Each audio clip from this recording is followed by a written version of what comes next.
Okay, looks like everything is good. Hello, everyone. This is Christian Bassar again with another episode of the Historical Thoughts and Interpretations podcast. But now we're doing another historical gaming. I always have this thing. Live streaming is a very new thing for me.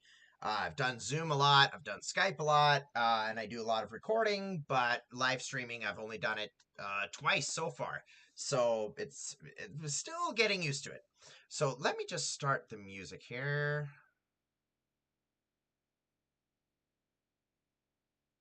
Okay, so for those of you who don't know, this is part three. Well, if you see part three there. So I am doing this is part three of Thriving City Song.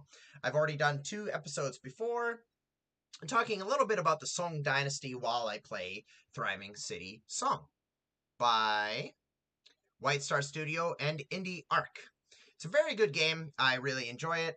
It's a little basic city builder. No, okay. I did have to make some changes. Okay, yeah, Xiang. I did have to make some changes because they did some updates. So the old stream that I did, the last stream I did was back in November, I believe. November or no, February. I believe it was early February, the last one I did. So the problem was that they undid a lot of the old games. So you had it's kind of like Europa Universalis 4 when they do a new update. Sometimes you have to create a new save or something. It corrupts the old ones. So that's what happened here. But anyway, so it's all good. I think some of the changes they made were quite good. So let's get right into it here. Okay.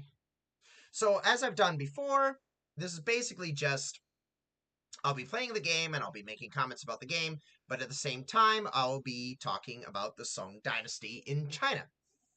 So I've already done 2 episodes before, kind of introducing the Song Dynasty, and it's been a journey for me because I, as anybody who has followed me for a long time knows. Oh, let's turn down the audio on that a little bit. Okay, just wait. Turn down the sound effects. I'm actually playing the music in the background because you can actually, like many other games, you can actually have the soundtrack and playing in the background on Steam while you can mute the music here. Sometimes the way the game mixes the music, it's kind of weird. Like every time a new year comes, it always plays the same song over and over again, so you don't really get to hear a lot of the other music that's out there in the game. So I don't really care for that. So I like being able to play the music on its own as it should be. So anyway, so that's how it is. Okay, so here, so I had to redo the map. I don't remember exactly what building I built when I did the last stream. I didn't I didn't look back to check, but that's for this matter, it's unimportant.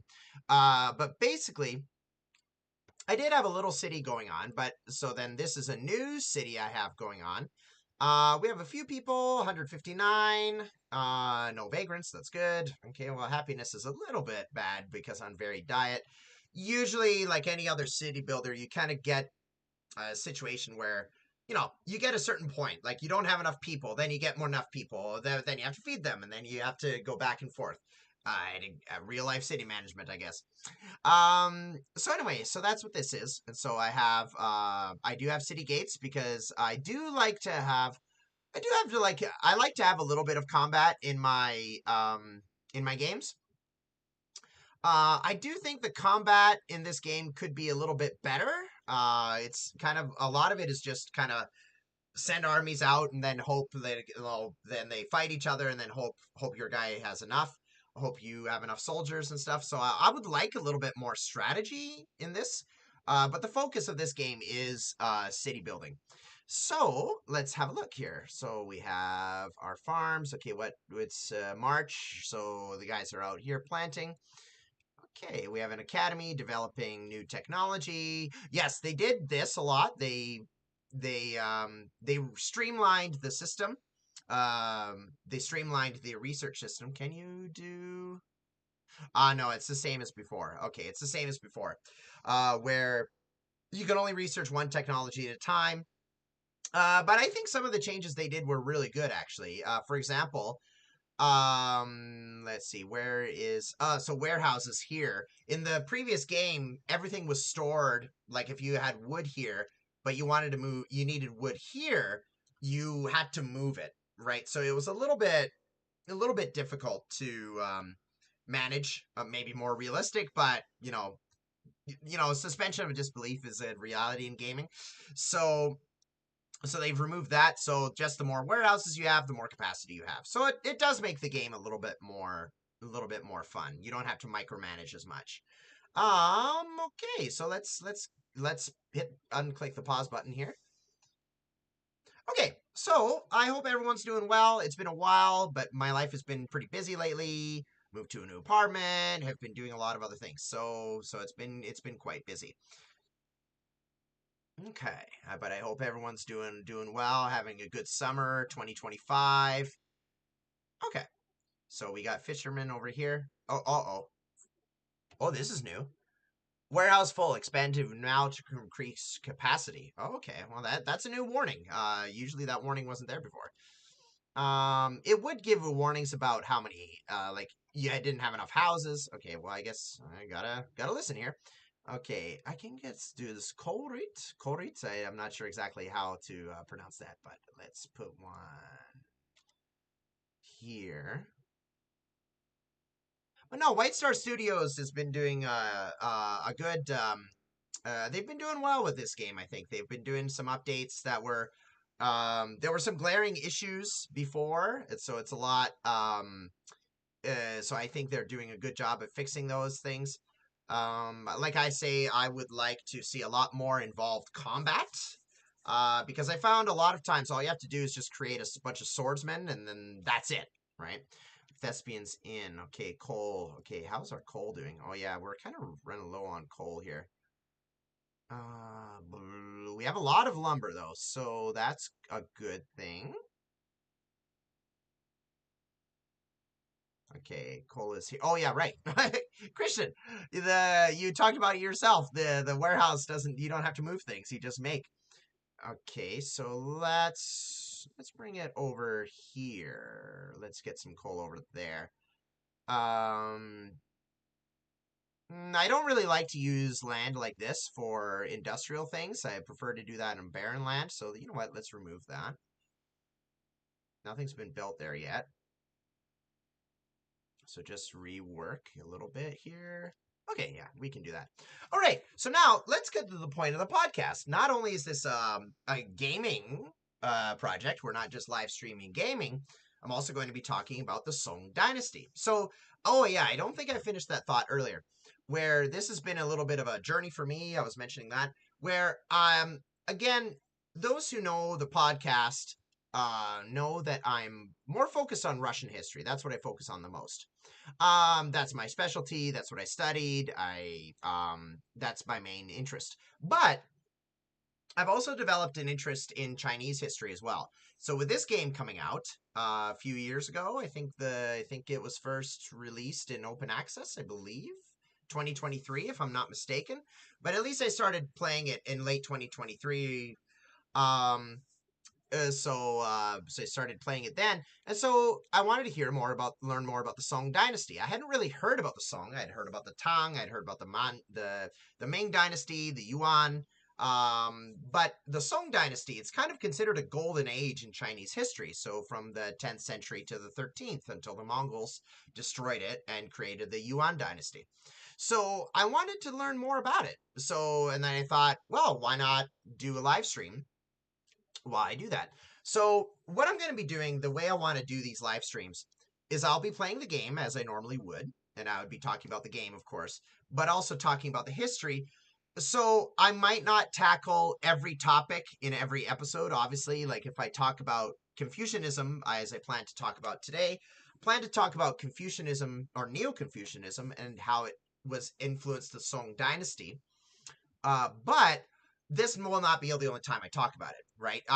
As I do more research into the topic, I would like to come back to it. I would like to do that. So I don't really have a plan. I will talk about this. I do have an outline of what I would like to talk about, Maybe when I start progressing in the game, I will bring up those topics as they come up while I play. I would like to do that. But I don't want to be like, oh, I want to be stuck to a plan. Date part through part 4, I talk about this topic and I never address it again. Because, these topics, they need to be, sometimes we need to come back to them or another relevant point will come up, right? So, first of all, while I continue, okay, what I would like to build more houses. Let's get more houses over here. It's good to build houses by the roads because people like to be by the road. Okay, so when you're looking at the Song Dynasty, I know that for me, the Chinese dynasties can be quite confusing. For one thing, I don't speak Chinese. I will never pretend I do. But the thing is as well that there are so many. And it's not like you can divide Chinese history into different time periods like Tang Dynasty, Song Dynasty, and so on. But then sometimes, like, for example, after the Tang collapse, then you have a period called the Five Dynasties and the 10 Kingdoms. Right. So then it's like, and then some of them are also called Tang. I think at one point there's another Song Dynasty at one point. So for our purposes here, when we're talking about the Song Dynasty, you will sometimes hear about a northern song and a southern song. So I do want to mention that.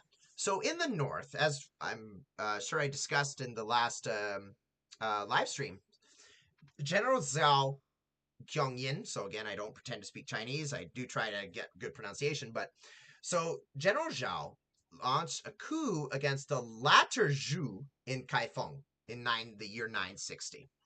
And this is according to John Dardess in his book Governing China.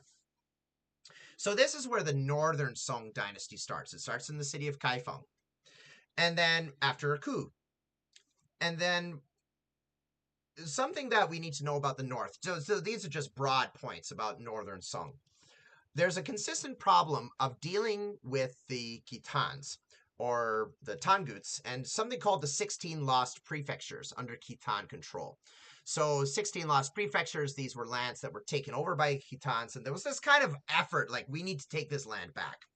And so the capital remained at Kaifeng until the Jin, or otherwise known as the Jurchens, took over northern Song. Right? So that is where northern Song started. It lasted from 960, but then eventually the Jin, or the otherwise known as the Jurchens, came and took over Kaifeng. So this forced, and this happened in 1125. So then what started later was the Southern Song. So Northern Song is finished, then it becomes Southern Song when the government runs down, moves down to Hangzhou. And so then the Jin and the Jurchens, the Jin or Jurchens invaded Song in 1125, and they took over Kaifeng in 1127. So there was 2 years of war there, and then the Southern Song, and then eventually moved to Hangzhou, and then that's where we get Southern Song. Okay, let's just stop. The other thing is, it's a little bit harder to talk while you're playing, because then you just sit on the screen and just bore everyone. Okay, iron. Okay, what is something we don't have enough of? We definitely don't have enough clay. Where's clay? Ah! No one's working there. Okay, let's see. Yeah, they streamlined some of the working system, which is good, I think. Okay, where's the clay mining? Okay. Take off the farmers and the gardeners. We're in the dead of winter here. Okay, stay clay miner. Okay, I'll move the clay miners over there. Would you call clay a mine? Oh, well, no. Okay, let's see. I think that's it. I think that's the only clay. I think that's the only clay mine I have. Yeah, that's right. So let's go. There's another one across the river over here. This area is inaccessible. Well, yeah, no kidding.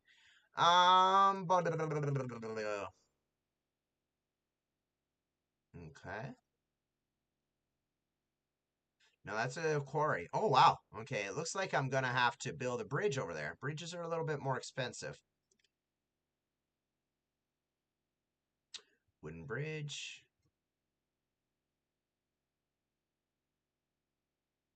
Good. Okay. One thing I do find kind of weird about the way building is done in this game is that you have to put a road before you can build anything. So the roads expand what you're able to build. I don't know. I find that kind of weird. If I want to build an iron mine out here with no roads, then and the thing is, you don't even have to connect it to a road, right? So you just have to put a block there, and then suddenly it makes a whole lot of land more accessible. So I find that kind of strange. But anyway, so the Southern Song moved to Hangzhou in 1127 after the Jin took over Kaifeng. So the South also had this overall policy of trying to take back northern China. And the option for war was always available, even as the song gave tribute to the Jurchens, right? So the Jurchens were kind of a nomadic group, much like the Mongols and so on, and other nomadic peoples and states and polities. So the song were actually giving tribute to the Jurchens, but there was always that option. It was kind of back and forth with war and diplomacy. And there was a war in 1206 against the Jurchens in the north, but this was disastrous. And then eventually the Mongols came, which was even worse for the song. It didn't work out so well for the Jin either. But anyway, so a lot of times when you're talking about song history, as I've noticed as well, there will be a lot of interchangeable names. So the Jin were also known as the Jurchens. So for example, so sometimes I'll use these terms interchangeably. So, but when it comes to the evacuation of Northern Song is kind of a traumatic memory in the Song Dynasty. Okay, now wait, do I have an iron mine here? Okay, don't really have a lot of iron, so let's put that there. There's a hunter's cabin over here. What are these guys doing? Oh yeah, he's shooting this rabbit over here. And what's really nice too is that if the hunter gets something, if they get something, oh man, how many shots to get those bunnies? If there's a lot of what can I say? So he gets the meat here, and it goes right into the food storage here. So you don't have to build a food storage out there and everything. It's just better micromanaging. Okay, so the evacuation of Southern Song was get the farmers and gardeners back to work here. The evacuation of Northern Song is kind of a traumatic memory in the Song Dynasty. So think of the fall of the USSR, Masada in Israel, and so on. It's kind of a similar memory in those things. So that idea of historical traumatic memory is a really interesting thing. So you hear about it in modern contexts, but when you hear it in an ancient context, that's an interesting thing as well. So, for example, one of the things that we'll talk about later when we talk about Neo-Confucianism and its effect on governance, we will talk about the new policies of Wang Angshi, or probably Wang Angshi. So these new policies later on were discredited, seen as leading to the downfall of the Northern Song, and we'll go over that more. So the effect of the evacuation on Song culture, according to John Dardess again, quote, in South China, under the Southern Song, there developed an intense and many-sided debate about the whole future direction of China's civilization. So this is a very interesting thing. Whenever there's a traumatic event in a society, in a history, they will look back and say, okay, this is what happened. We need to avoid this. And also, what makes us Chinese? What makes us Russian? We don't have Soviet Union anymore. What makes us Russian? What identity should we create from this? And then also you get certain myths like the lost cause in the southern United States after the Confederacy lost the Civil War. You know, it's like, well, we lost, but we had a just cause, supposedly. That's how the myth goes. So, you know, you have all these interesting things. So in the Song Dynasty, that also happened. So obviously not the same way. Okay, now wait a minute. If I sell meat, I can get some money. Sure, why not? I have 233. Let's just do 10, get 40 coins. Yeah, why not? So this is a fun little thing. I like these little features, these little tweaks where, oh, no one's there though. Where if you have a bazaar here, you can actually have your own market and you can actually sell things there. Okay, now wait. What else? What other resources do I have? Folk pottery. Aish. I don't have any pottering. The potterers are not pottering. Let's see. Where is my Okay, that's the prison. That's good because the criminals are out and about. Uh, okay. Okay, where is... Do I have a full pottery? I thought I did. Okay, here we go. Yeah, okay, I do, but it's just taking a while. Okay, it's just taking a while. Okay, I have a textile mill, good. Yeah, because that's also useful. Oh, let's make another folk kiln here. Oh, let's put it there. I like to have a lot of the industries close together. Okay, so now let's talk a little bit about the Song Dynasty and its governance and a little bit of its geopolitics. We mentioned the Jin briefly. So according to Dieter Kuhn, the Song was similar to the Tang Dynasty, which was another golden age a few centuries before, but it was different. For example, there was a lack of aristocratic elites. The chaos of the 5 dynasties and 10 kingdoms lessened the influence of elites. So, in Dieter Kuhn's words, these scholar officials had to replace these elites. And this really makes sense when you think about Confucianism, or in the proper China, the way of Ru. Um, there's this idea of a scholar official. So an official needs to be a scholarly person, right? So this makes a lot of sense where the kind of a scholarly elite kind of takes over a noble elite, or kind of has to replace that. And number two, the Song Dynasty restructured the Tang's obsolete government organs, but this eventually became very complicated, according to Dieter Kuhn. For example, the Tang Dynasty tried to micromanage resources, but the Song could not do that due to southern China's enlarged population and produce. So you can imagine where this could get very complicated. Okay, what I'm gonna do, I'm actually gonna build a drill square here too. I want to have something close to the gates here. Okay, let's do something. Yes, let's put it right here. It's kind of in between. It's kind of far away from the gate here. Wait, do I have another area where they can invade? Because invading armies can come a little bit later in the game. Yes, they could come here. Okay, I think that's it. The river is safe up here. Yeah, there's nothing up there. There are mountains. So I blocked these 2 routes off. That's good. Uh-oh, there's a fire over here. Okay, I have a fire tower. I think I have only 1. You know what I'm going to do? I am going to... Oh, no, I have 2. But you know what? I'm going to put 1 here, too. And I will put a stone well. They're a little bit more expensive, but this game, if you're playing it, really keep in mind your bonuses. So, for example, you can do things like, where's a tea house? There's a tea house here, isn't there? There's 1 tea house, okay. Or lodge as well. Oh, there are 2 lodges, okay. But anyway, so you can do things like you can put 2 bazaars next to each other. I think it's over here. Yeah, bonus map. Oh, that's a new menu. Okay, so buildings below can generate bonus effects. So hover over any building to review its maximum achievable. Oh, wow. Oh, this is new. Oh, okay. So bonus effects come in 3 types with 5 upgrade levels. So opulence, extravagance, sea of people, so the inn. Oh, wow. Okay, so that's very different. So when economy buildings, cobblestone paths, and scenery connected, they form a commercial cluster. Oh, okay. Oh, I should read this. Each building contributes different amounts of commercial value to the cluster. Upon reaching a certain specific commercial value thresholds, the cluster grants bonus effects to designated buildings. Oh, okay. So hover over. Oh, wow. Okay. So cobblestone paths and economy buildings. So I have dirt paths here, so I should start using more cobbled roads.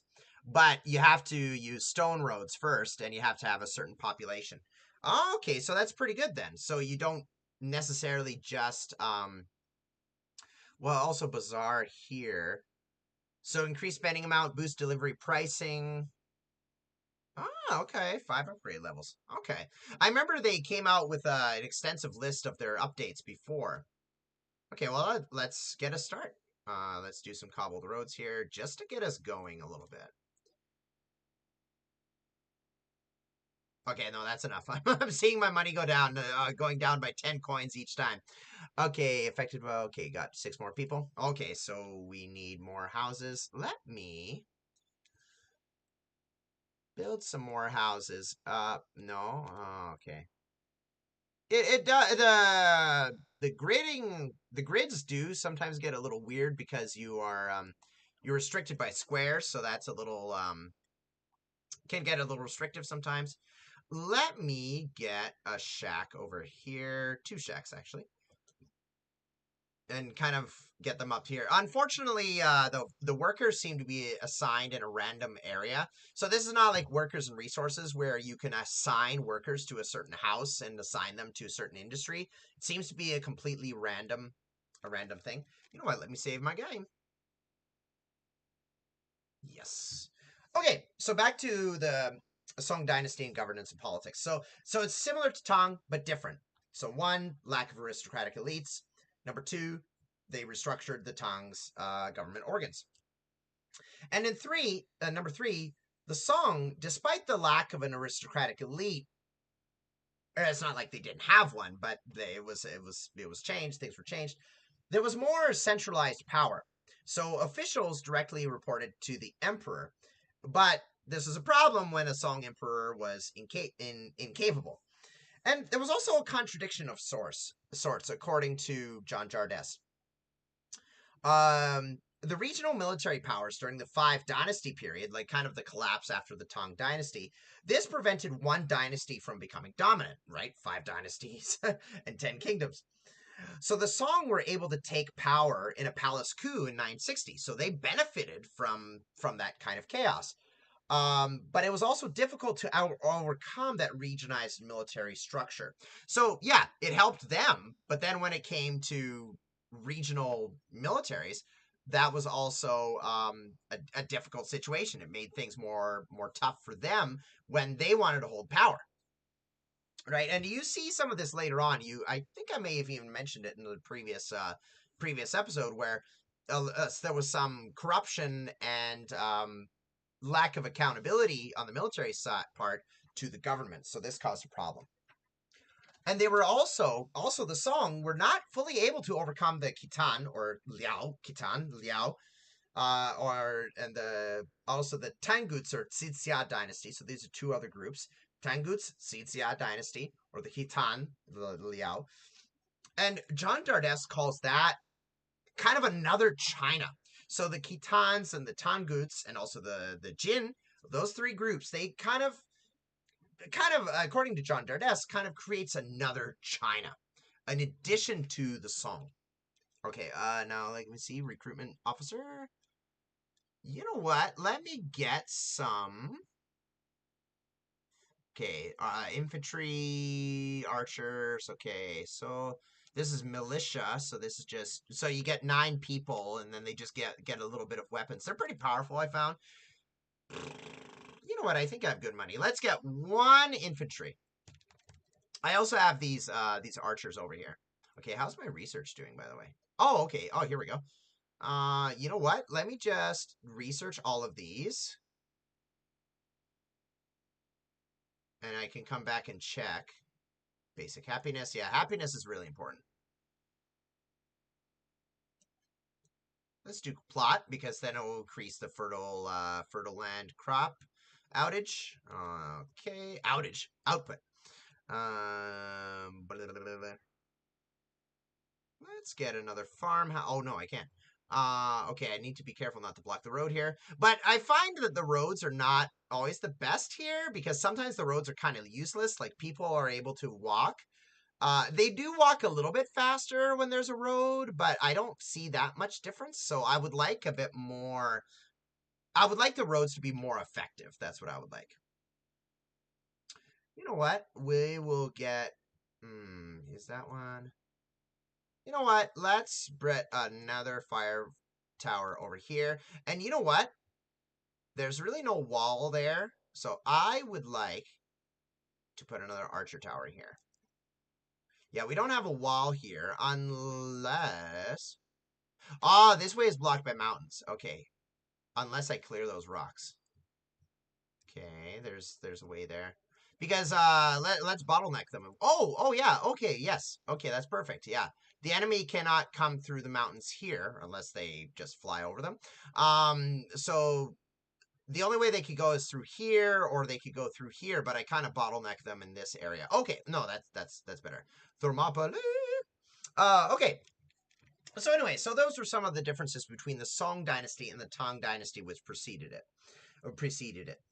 So now, what did the Song Dynasty do? So talking about they took over not against the Tang, but against one of the other powers that came up afterwards. Let me check my notes again. Against the later Zhou in Kaifeng. So after they take over in 960, how did they consolidate power? So John Dardess again says that the 5 dynasties in the north was a chaotic period with dynasties vying for power, but none really taking all the power until the Song's takeover in 960 AD stabilized the situation. But this chaos created a political military system, he says, that put an end to the kind of contemporary Chinese system characterized by provincial autonomy. So remember how before the provinces were kind of autonomous, but now Song is trying to consolidate power. Remember I mentioned that the Tang Dynasty was a little bit the Tang Dynasty was not as centralized as the Song. Okay, now granary. Ooh, you know what? I think. Oh wait, gotta send my farmers back. Oh no, they are. Okay, let's get another shack here. Okay. And also, you know what? Can I put more farmland here? Oh no, this land is too bad. Okay. That's too bad. Okay. Yeah, let's do some things over here. I don't remember. I think I set this one to rice. Did I set this one to rice? No, I set this one to wheat, I think. No, that's I guess that's wheat. Yes, and then that's rice. Okay.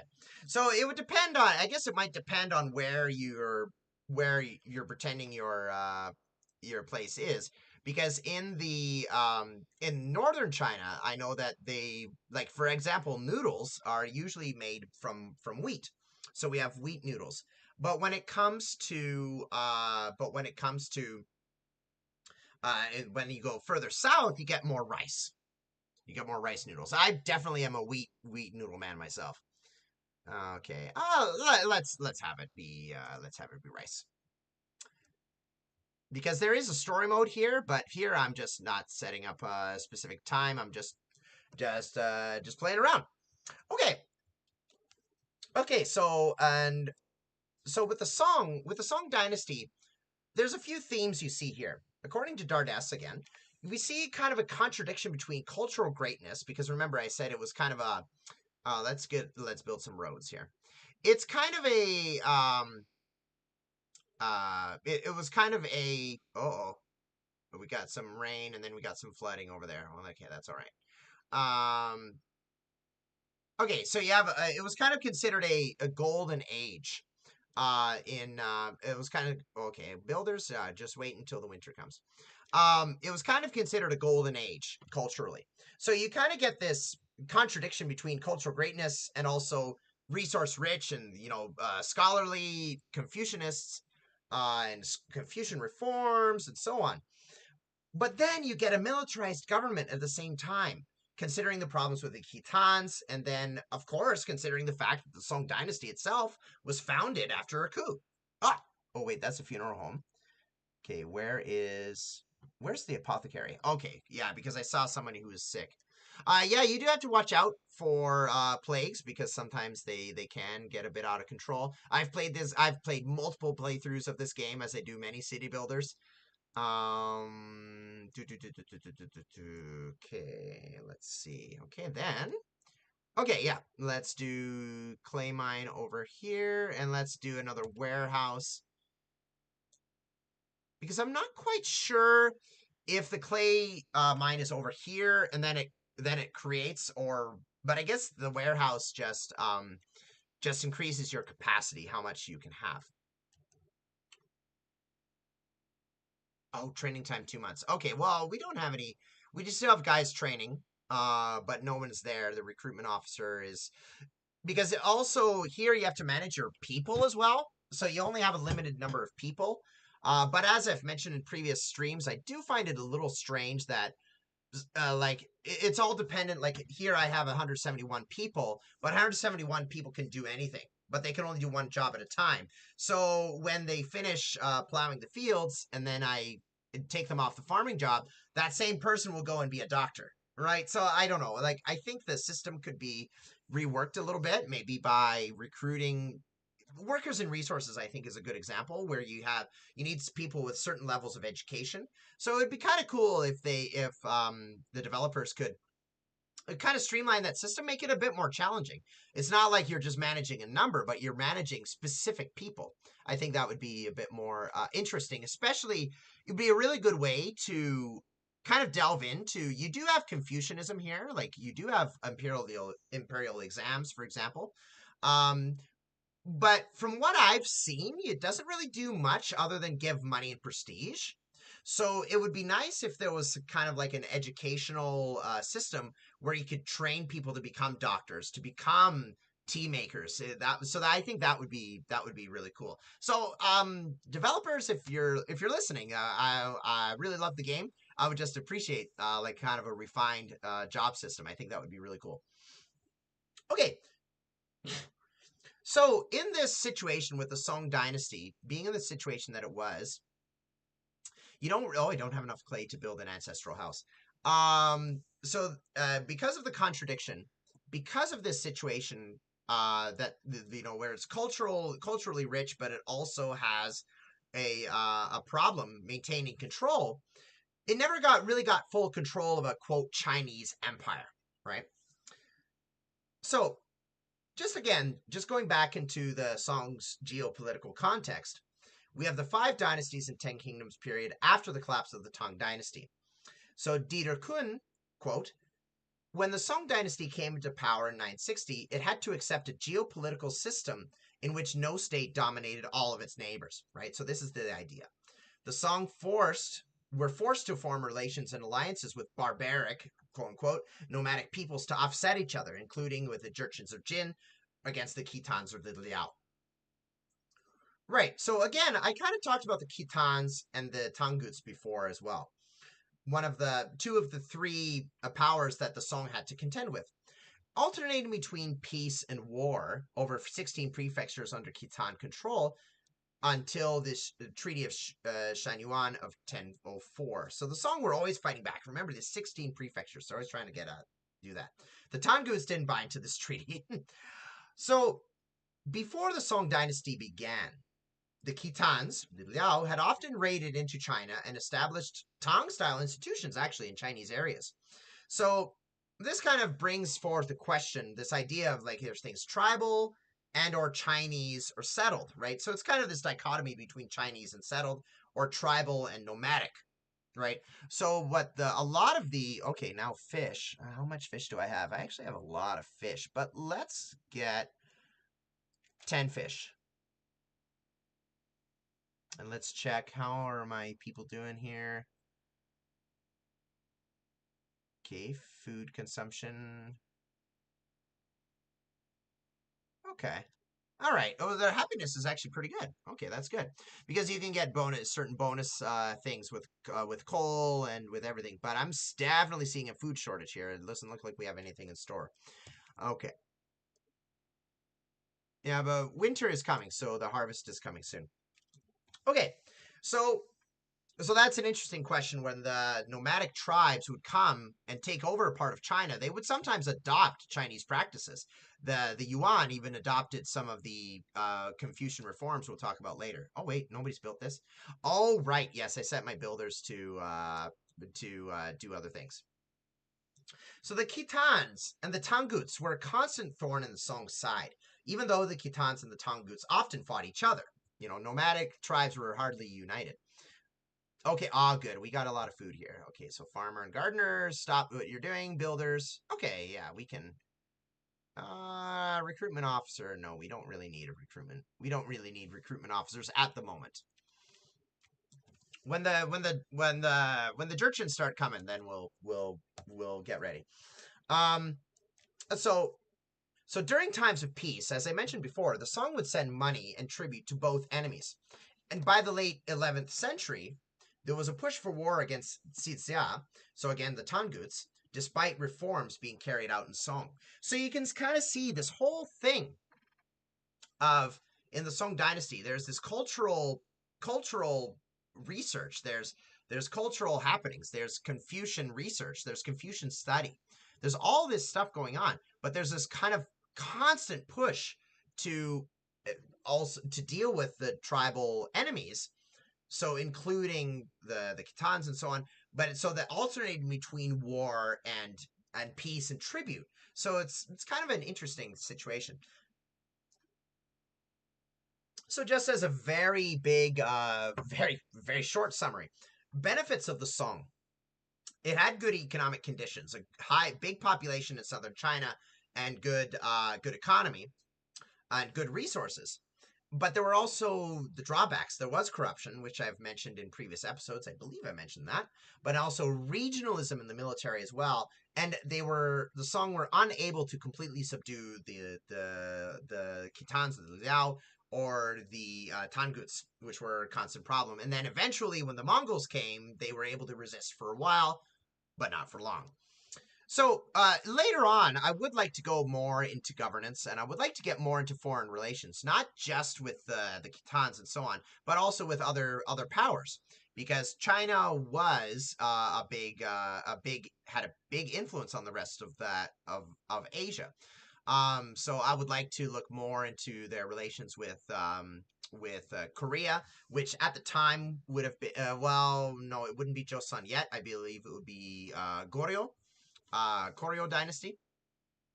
Okay, so what's going on here? So delivering tea, that's wonderful. Okay, I want to kind of make a bit more money here. I have a bazaar here.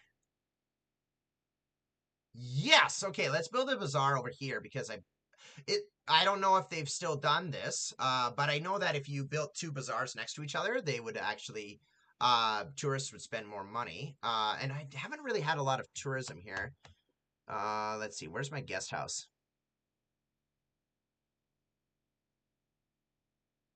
I found the tourism system was kind of difficult because sometimes people would come and then they would be just unhappy with everything. That's what I found. So obviously I need to make sure that my resources are okay. Okay, here. Oh, is that 45 coins for upkeep? I hope that's not per month. Okay, let's close this for now, the drill square. Garrison, I know this just keeps them in a certain area. Okay, let's just keep them up here for now. And I can change it here, the attack range.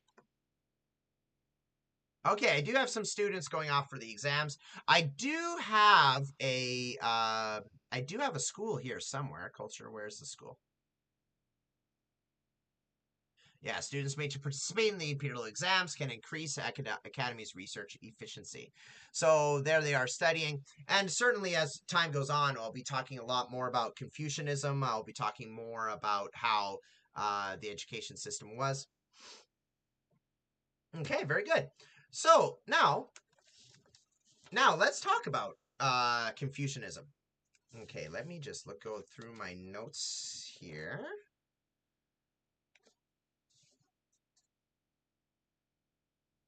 Okay, well, okay, let's start a little bit talking. I'll mention Buddhism in the Song Dynasty a little bit first, because I think Buddhism is probably the most famous Chinese belief system. Well, except Confucianism, but there's also Buddhism as well. So Buddhism came to China from Central Asia and India during the final years of the Han Dynasty. So the Han Dynasty was from 200 BC to 200 AD, so around the same time as Rome, the Roman Empire. So between Alexander the Great and the end of the Pax Romana. So, and before Buddhism came, there was Confucianism and Taoism, and this is all according to Arthur Wright. And but then the Han collapse came, and then Buddhism and Taoism and Confucianism interacted with each other. The emperor became less authoritative and became a puppet of rival families. There was feudalization of the peasantry, leading to banditry and rebellions. So there was just a time of chaos when the Han dynasty sort of started to collapse. What about Confucianism in Han? So there was a doctrine for imperial power and political system around the emperor. But there were some weaknesses here. For example, according to Arthur Wright, analogical reasoning was too much.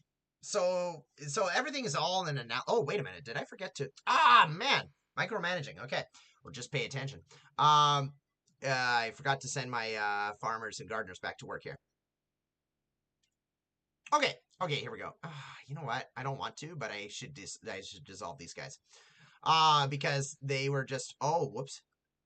Yeah, okay, I'll do militia. Yeah, no. Those guys were too expensive. I see my money going down too much. Okay, let me see if I can get something in the economy. I have a thespians in there. Looks like it's going well, but we have lack of wheat. So some of these taverns aren't able to make beer, and so the tourists will come and visit lodges and taverns, but they don't have everything. Okay, that's not good. Okay, what can I do for economy? What else do I have? Okay, I have a spice shop here. Yes, I believe they use...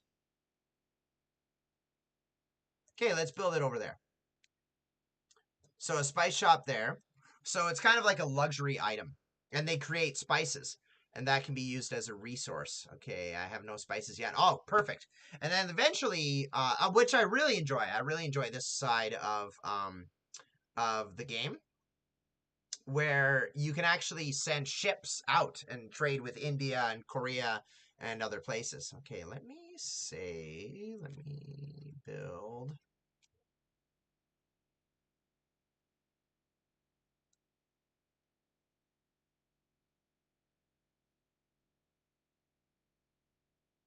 Oh, do I not have enough? Oh, I don't have enough clay. Oh, wow. Okay, so clay is an issue. Okay, yeah. Okay, that's good. Okay, do I have 2 forges? Yes, I do. I have 1 making weapons. Oh, but they're not making anything.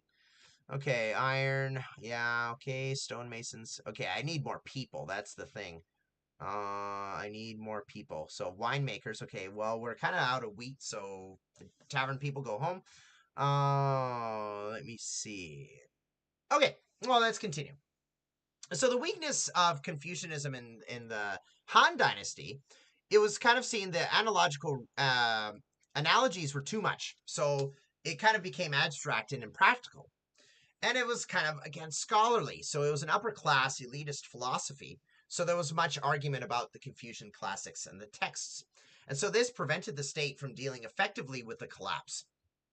And so, as I said, the emperor's role was diminished. And when the Han collapsed, quote, according to Wright, Confucianism was utterly discredited. Right? So it was like, well, Confucianism, you have all this idea of analogies and texts, and Confucius said this, and I don't mean that as a it's kind of like in the West we have the idea of Confucius say this, Confucius says this, but Confucius said this, but it didn't help us. So that was kind of the narrative. And so what about Taoism in the late Han Dynasty? So the failures of Confucianism pushed some to go to Taoism, so looking for reasons of the collapse. So the Tao, or the way, it offered answers to evils of corruption and chaos, and this led to a lot of philosophical discussions. But again, just like with Confucianism, not practical. Some elites and philosophers, quote, according to Arthur Wright again, retreated into pure escapism. So I don't want to deal with this. I just want to be philosophical about this. Right? So also Taoism also kind of lost its effectiveness, even though it was still, but can I use the word indigenous teaching? Not indigenous like in the terms like we use it here in Canada, or in that, but well, yeah, it's kind of the same way, like indigenous too, in the way that something was created or formed in China. So it was a belief system indigenous to China in that way, or native to China, or originated in China. Okay, let me see here. Okay, what do I have? I have a guest house. Let me see. Let me check my numbers here. Finance. Okay, where? Trade expenditure. Well, oh yeah, we did a little bit of trade. Takeout, statistics. Okay, people. What about tourists? Tourists received by stage. Okay, by the stagecoach in the last 10 years. Okay, that's good. Is year 18? Yes, it is. Okay, we got 70 tourists, but what about finance? Can I see anything about trade income? I don't see anything on... I don't see anything on tourists. Net income. Okay, well, net income is going down. So statistics. Health. Health is good. I heard they did some tweaks in the health system to make it more effective. Your happiness, reputation. Oh yeah, reputation is kind of like your tourist reputation and so on. Oh, takeout.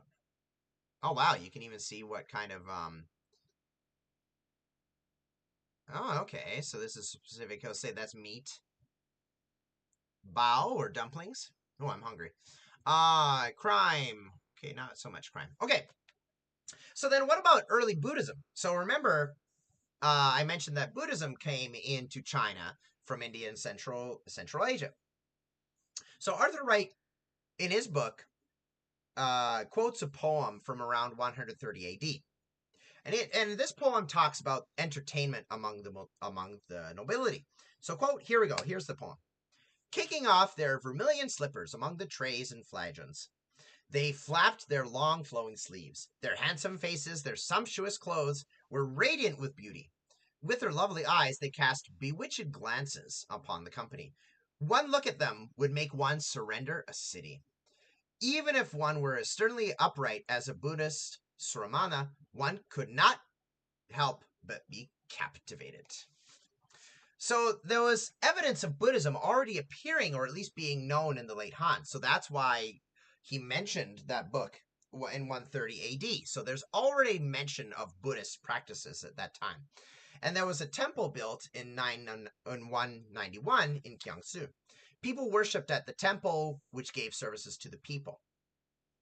So as the Han order or polity collapsed, this created opportunities for questioning, and then influence came from the alien ideas of Buddhism, right? Because remember, Buddhism was not native to China, right? So this is kind of the environment where Confucianism and Buddhism and Taoism and Buddhism coming in started to interact with each other as the Han collapsed. Okay, well, I have homeless people. I need to stop that.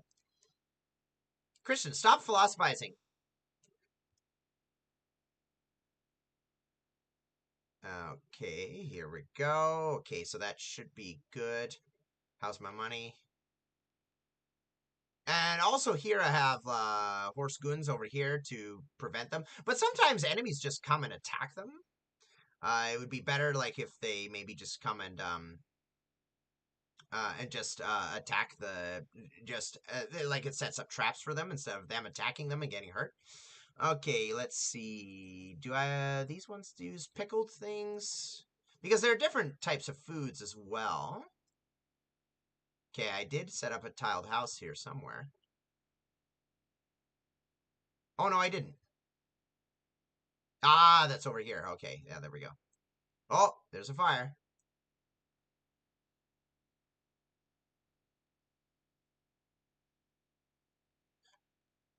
Run, dude! The art is really good. Like, I just love the art style here in this game. Okay, there we go. Okay, very good. All right, so, but now let's go to Confucianism in Song. And there's a lot of information about Confucianism in Song. So I've talked about Confucianism on the podcast before. I had a great talk with CJ Leung from Cool History Bros a few years ago about it, and it was a really good conversation. But as you'll see in the podcast, you'll hear that he mentions that Confucianism, it's not called Confucianism, it's called Ru in China. So I'll say Confucianism, I'll say Ru. So in the Tang Dynasty, so after the Han Dynasty collapsed in the 3rd century, then eventually came the Tang Dynasty.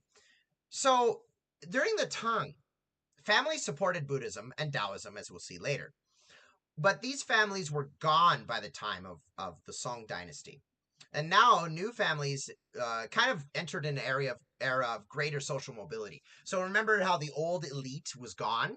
So now we have new elite, which opens way for Confucianism.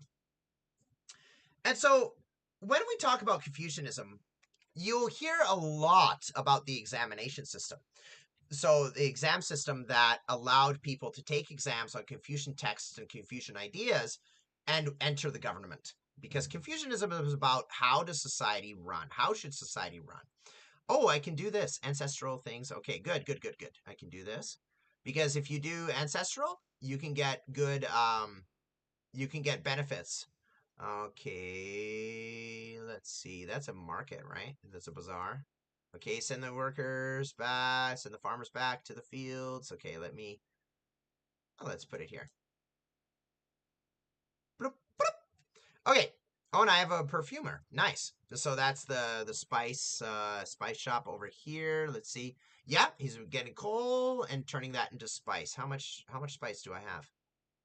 I don't have any yet, but I should get some soon. Okay. So, but we must note that Tang Dynasty was the first to establish the Confucian exam system as a way to bring back Confucian scholars into the government around 606 AD, according to Bary Keenan. So, but then again, so you can see that after Han, Confucianism kind of lost credibility, but then it comes back with the Tang Dynasty. And then, but it declines again when the Tang collapses. So it's kind of interesting. You kind of see this pattern of when the government does well, you kind of get this pattern of Confucianism. It's seen as a good way of running the government. But then when things collapse, it's seen as not so good. That's a pattern I've noticed in my research. During the Five Dynasties and Ten Kingdoms period, Confucianism lost relevance in the chaos, according to Emily Wong. And there's a good book out there called Sources of Chinese Tradition. It's a pretty old book by Theodore de Bary and other authors, and so they kind of collect a lot of texts. So, according to Theodore de Bary and the others that worked on this book, you can see the sources list on the video. Buddhist temples had been sources of intellectual tradition in China.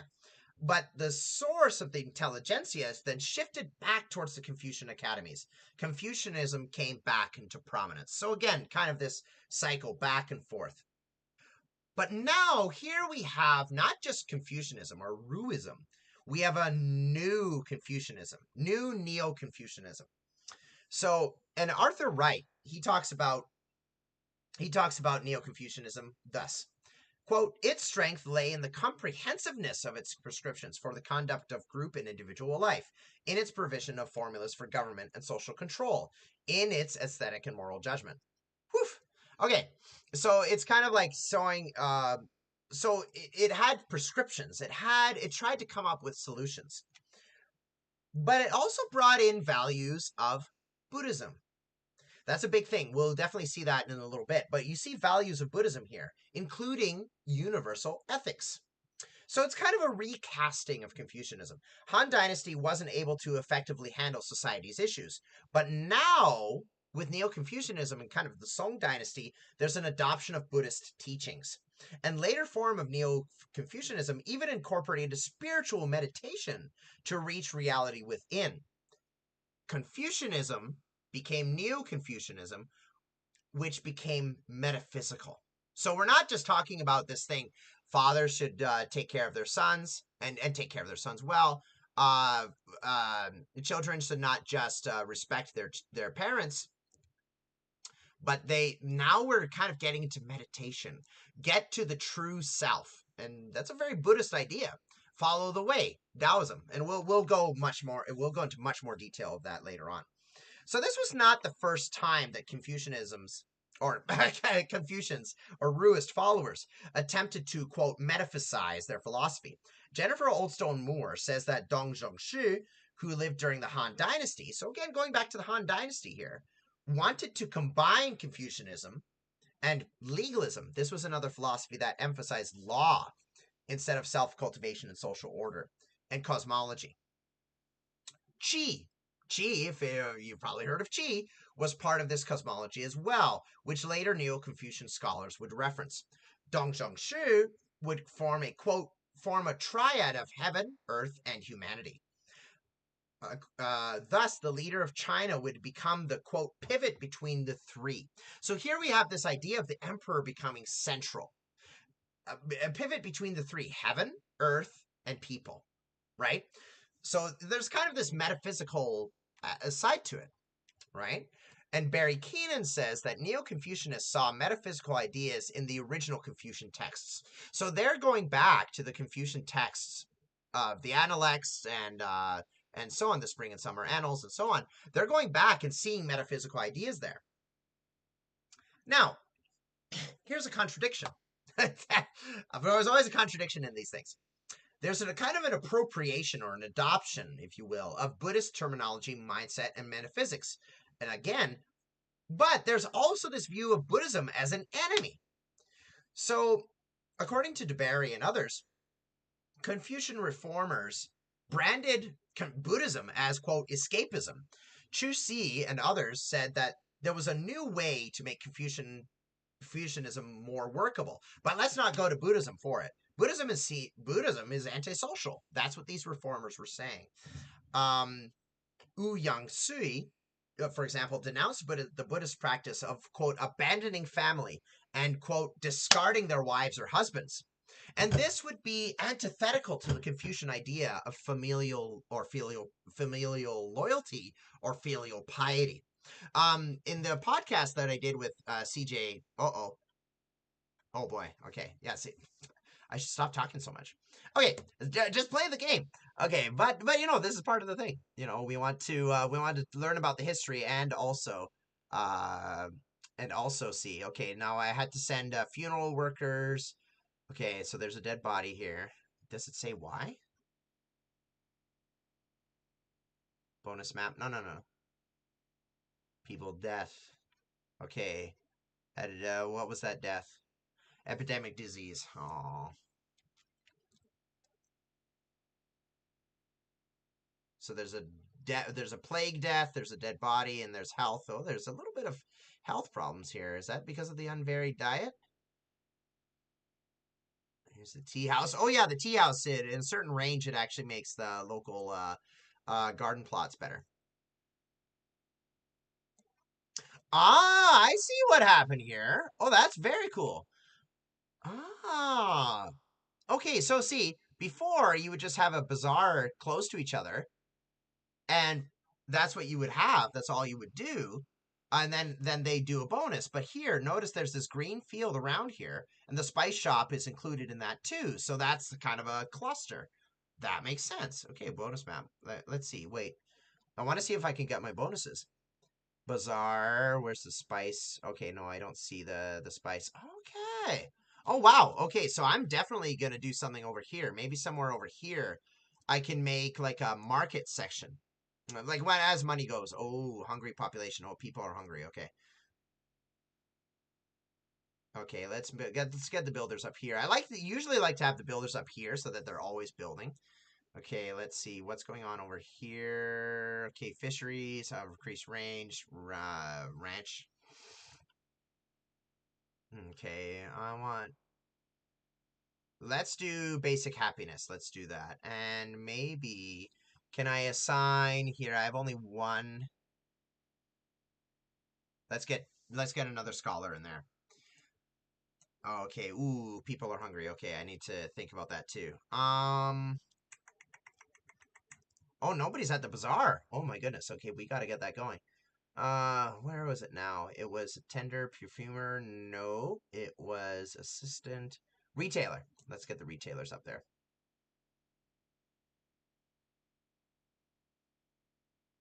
Oxwagon drivers as well. There's only one, so that's good. So he can actually bring people in. Oh, alcohol. I do have alcohol, I think. Oh, I have like 230 units. Okay, you know what? Let's get money.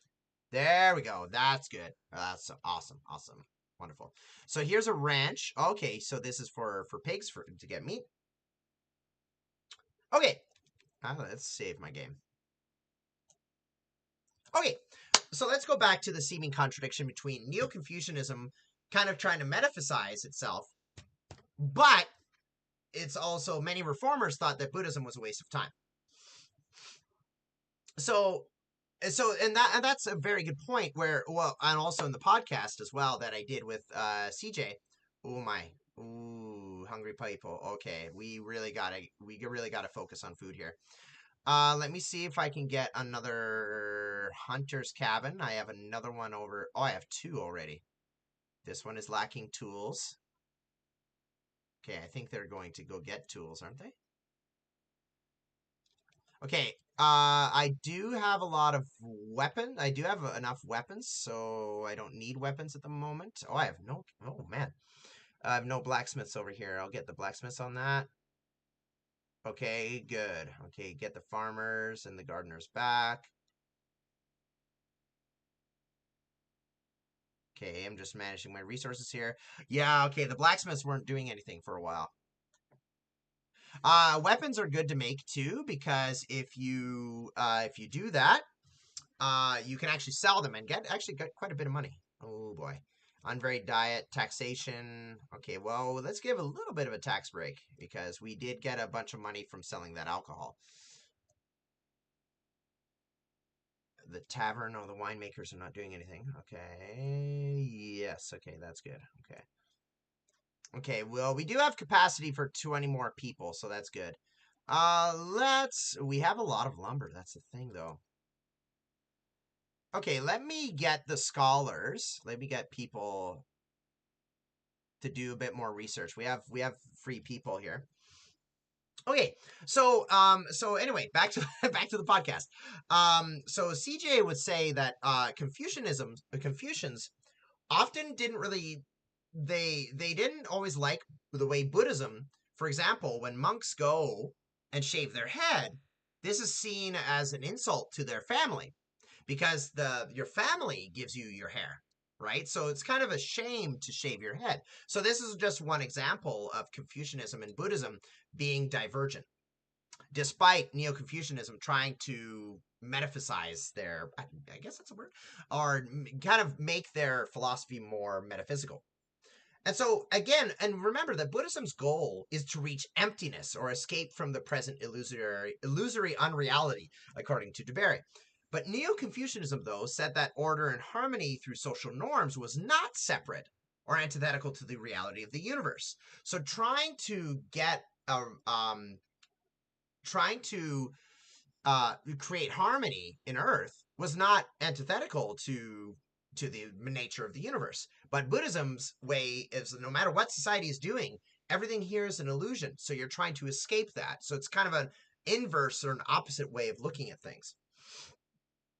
According to the Neo-Confucianists, one must impose order on society through a Confucian system, not escape society. Chutonyi, according to the end goal. Okay, let me start that again. This is where editing is a bonus, but I don't want to edit videos out. No. According to Chu Tunyi, Confucianism's end goal was to show that all kinds of phenomena, quote, derive from an original source, which was a pushback against the Buddhist and kind of Taoist ideology that believes things are illusory, right? Okay, now wait a minute. Do I have people in the prison? Yes, I do. Okay, they're chasing them. May I go get him? Okay, we have vagrants. Okay, farmers, gardeners, go back to work. Okay, very good. Okay, we're getting more people. Okay, this is good. This is good. I think the taxation, less taxation was helpful. So here are the students going off to take the imperial exam. Okay, ancestral. Okay. Yeah, there's no one here. Okay, that's really good. Blessing point 3. Oh, only 3. Oh, let's get another house. Because, yeah, you need to build them near houses. So then if you get auspicious signs, then you can get things like, for example, this one is increase happiness, reduce disease, increase the crop yield. Okay. So, but now, what about Confucian metaphysics then? If they're against Buddhism, and they have a way of explaining the universe, what did they do? So Confucian metaphysics is kind of like you have this concept called Daozue, I think Daozue, as opposed to just the carnal mind or the Renzin, right? So there's the carnal mind, but then there's also Confucian metaphysics, Daozue. So let's think about it more. So we'll hear a lot of this name later on. Zhuzi. So what he did is he systematized the Confucian texts, and we'll talk about him later. Don't worry. So what he thought about was principles and self-cultivation. So he talked about Li, the principle of Li. So this is the principle underlying all matter. So this is kind of an ordering principle, the principle that holds the universe together because it's in all. And there's also Qi, energy and matter, innate in all. So what's the difference? To me, it seems that Li is like a principle and kind of like how things are or how things should be, but Qi is the energy, how the principle works itself out. That's kind of how I'm seeing it. I could be wrong because I'm not sure exactly if this is correct. But I would say this is how it is. So Li is a principle. This is a law of nature. And then Qi is the energy. How does it get worked out? So the goal of Neo-Confucianists like Zhuzi then is to refine ourselves, to go to our original or pure nature through self-cultivation and moral instruction. When one of the great Confucian texts is called The Great Learning. And the whole point of The Great Learning is that what you're supposed to do is you're supposed to learn how to cultivate yourself. And then if you cultivate yourself, the emperor cultivates himself. Uh-oh. Changes at the border. Oh, boy. Okay. Okay, I gotta do this then.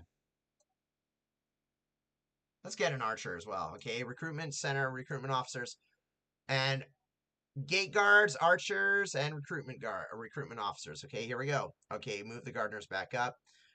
What? Okay. You have to arrange this to kind of show, like, give priority to certain ones. So an archer's coming. Okay, good. So gate guards and everybody. Good. Okay. Because here you can close the gate. You can close the gate, and also the archers need to be equipped. Okay, here we go. They're doing their kung fu. Don't interrupt my kung fu. Okay. So the Great Learning was talking again about this idea that what you need to do is you need to cultivate yourself. And when everybody cultivates themselves, the whole society gets cultivated. Right? So it's kind of like the idea, like if you think of it, Jesus's way of like, if you're talking about something that's wrong, like Jesus didn't directly say society, for example, but maybe something is wrong with someone else. Then why are you ignoring the problems that you are causing? Why are you being a hypocrite, right? So I guess you could see a little bit of that in Confucian thinking, in this way, where if you want the society to be good, you need to cultivate yourself. You need to master yourself. And so with this idea of self-cultivation, life principles need to meet with an original nature, like an original kind of pure nature. So, for especially respect for others, which is kind of like Bary Keenan refers to this idea of like a reverence for others, which he explains as this serious morality towards others, or quote, abiding in reverence, as Zhuqi's own son-in-law Huan Gong says, or said. That was at that time. So again, the sincere respect or a countenance or a feeling, including in rituals. Okay, meat. Can I make some money here? Hey, yeah, let's sell some units of meat. Who is using meat, by the way? Certainly the bazaar. Yes, the bazaar does. Oh, I really like that system. I'm excited to see how it works out.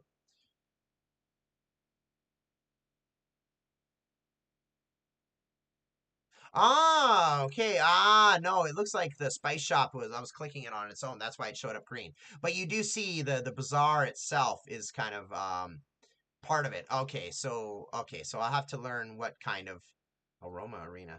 Oh. Aroma arenas, what did they do? I know they made a change to them. Economy, let's go back. Ah, I need to have 300 people. Ah, okay. Okay, I got it. All right. Oh, it looks like I have a. Looks like I can build it too. Oh, we're getting more people. That's good. Okay, so so for example, so there's this idea of sincere respect or countenance or sincere feeling or heart in rituals. So for example, in the Bible, you also see this idea that one should do good deeds or do religious practice with a good heart. Because if they do it without a righteous heart, it's useless. Jesus in the gospel said this, and Paul in the New Testament also said this. So in Neo-Confucianism, so maybe there's behavior modification, like look at yourself, change yourself. But this was also meant to influence the internal being or the internal heart. How many people are in prison? Oh, just two. Okay. Oh, there's more food here. Okay. Okay, all the inn offers upscale things like takeout. Well, it looks like we have a really low reputation, so I don't want to really focus on a lot of high, high, high class things. Gold Star members only. I don't really want to focus on that. Okay, so what's happening here? Okay. Okay, we have our archers. Okay, they're gonna stay there. They're gonna stay there. Okay, here's a militia. Send them over here. Ah, there's a murderer. Ah, he killed someone. Oh, no, no, where are you going? Okay, let's get another cop. Where'd he go? There's a thief there. Get this guy first. Come on, guys, stop him. Oh, oh, oh, oh, oh, oh, oh. Maybe they can do an arrest.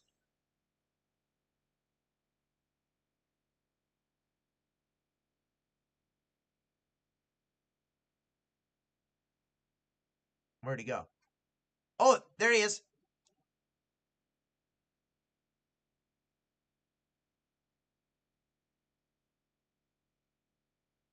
Where'd he go? Sometimes things hide in buildings. Oh, there, they got him. Okay, good. Sometimes people hide in buildings, like when they're going between buildings, they just kind of disappear, and then you see them appear later on. Okay, moving my guys over there. Okay, that's good. Okay, so now, actually, I don't have the capacity yet, but you can build Confucian temples in the game here. So it's a shrine honoring the great sage Confucius, or Kongzi, according to Chinese language, where offerings of dried meat are made. Students who pay respects before departure often enjoy a greater chance of success in the imperial exams. Oh, okay. Here, let me get back here. Okay, good. Okay, we do have more people now, so that's good. We do have some vagrants. Let's get some more. We do have some vagrants here, so let's get somebody in the militia. Okay, so in history, so you have the Confucian temples there that increase the chances of these imperial exams succeeding. So temples were built and sacrifices were done in honor of Confucius and other Confucian scholars. And this started in the 5th century BC BC, so this is well before the Han Dynasty, and it continued in the Han Dynasty despite the discrediting of Confucianism later on.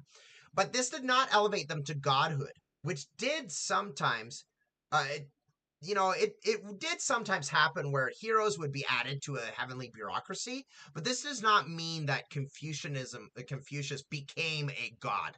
So that's why it's always that debate about, when you hear about Eastern religions, you often see Confucianism listed there, but Confucianism is also more of a philosophy.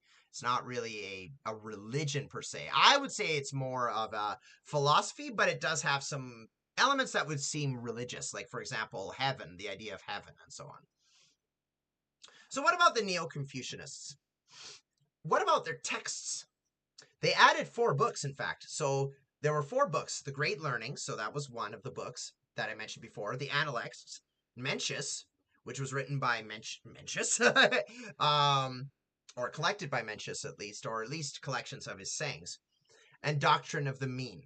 So these 4 books were added to the 5 Confucian classics, the classics of poetry, documents, rites, I Ching, or I think also the Book of Changes, and the Spring and Autumn Annals. The 5 classics at that time were said to focus on ritual, but the 4 books looks at morality. And so again, I mentioned before that the Neo-Confucianists saw metaphysics in the old Confucian texts. But they felt that adding these 4 books to the Confucian canon, some 9 books or 9 works in total, was a good way to increase learning. So what were the ones that influenced Neo-Confucianism?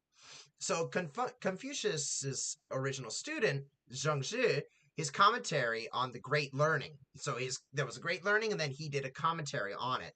This was an important book in Neo-Confucianism. And then also there was the text called Mencius, again, and an eponymous work by the Confucianist Mengzhi. This was 150 years after Confucius. Okay, we've got 11 more people. Let's send the farmers back to work here. Not the winemaker. Let's not worry about the alcohol right now. Let's get the hunters back. I noticed that there were no hunters working. So, okay, how is my hunting going?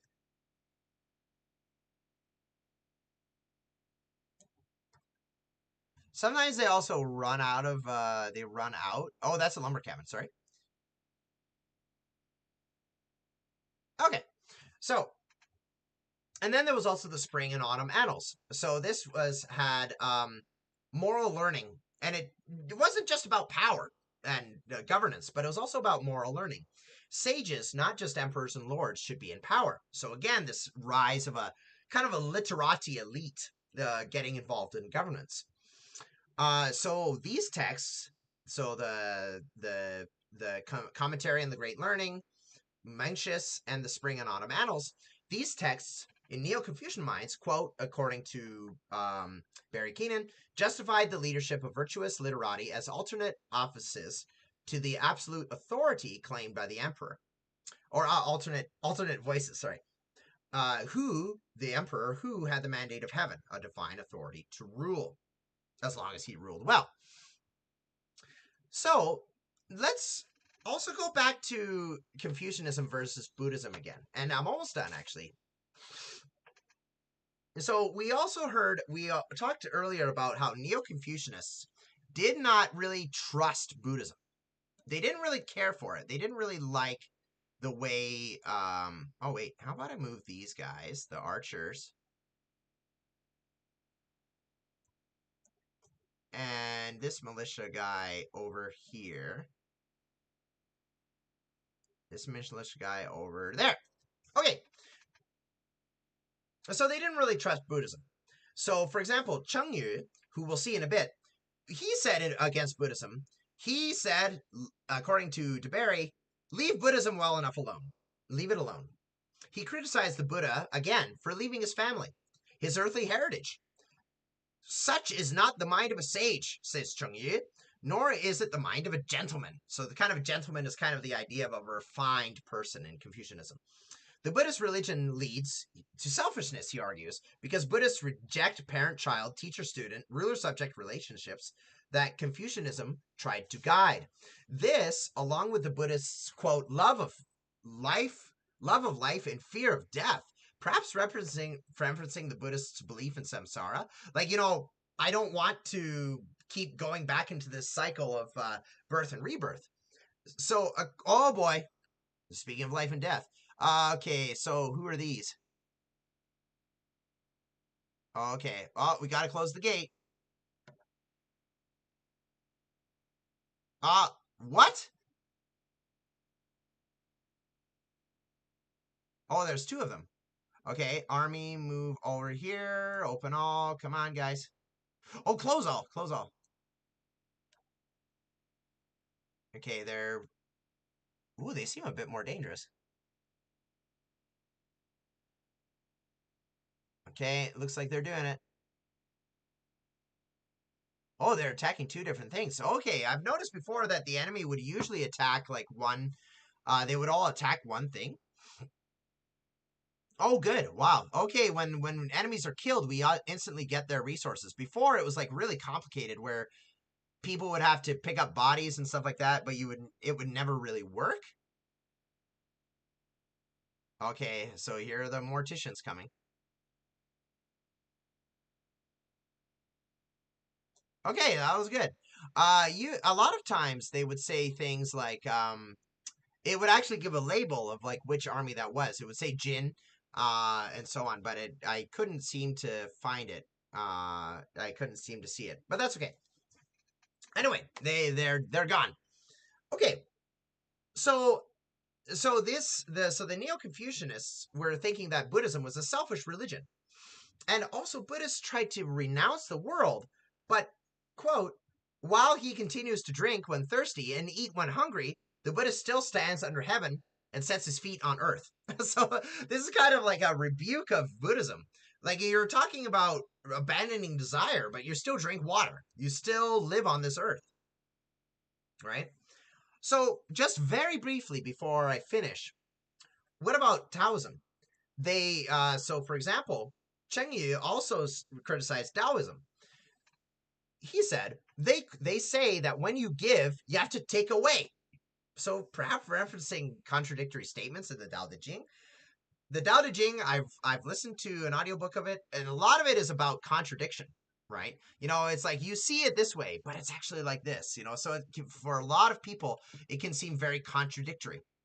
What is like, what is the point of it? What's the point of it, right? So that's what a lot of people will say. And so he's kind of saying this too. When they say that when you give, they have to take away. So Cheng Yu kind of saw Taoists as deceitful and treacherous. Actually, in Journey to the West, I haven't read the book, but I have listened to an audiobook of it, and I actually watched a cartoon version of it by Little Fox. And I noticed that in the story, Taoists seem to be deceitful and bad guys and kind of dictators and stuff like that whenever they were around.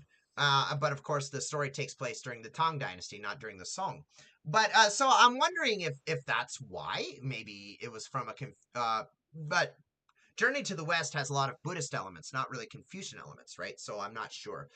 Somebody who knows Chinese literature much more could tell me more. But everyone, those are my historical thoughts for this gameplay. I might play a little bit and just focus really a lot on the gameplay for a few more minutes, and then I'll end. But yeah, so that's it. I hope you enjoyed the history. So we talked a little bit about Song governance. We talked about Neo-Confucianism, and we'll talk a lot about Neo-Confucianism more. Don't worry. Unless that was a really boring subject, I'm sorry. But I will be talking about a lot of other subjects too. I do want to talk about, again, foreign politics. I want to talk a bit about warfare. I want to go into the military of the Song Dynasty. Oh, whoa, whoa, whoa, whoa. Okay, let me have my guys go out and fight.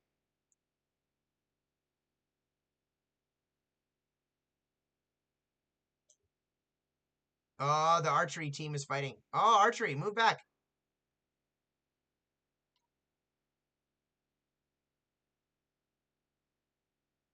Okay, we lost some guys there.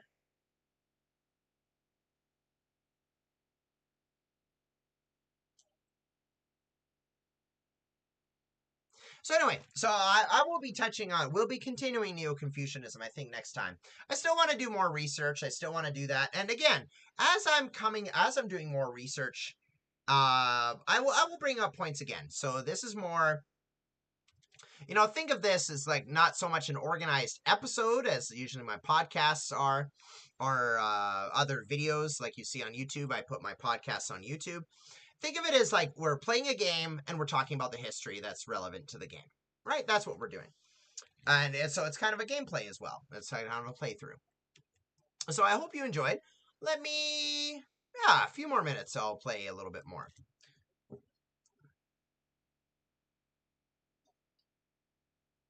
and focus more on the game. Okay, who's living in this house?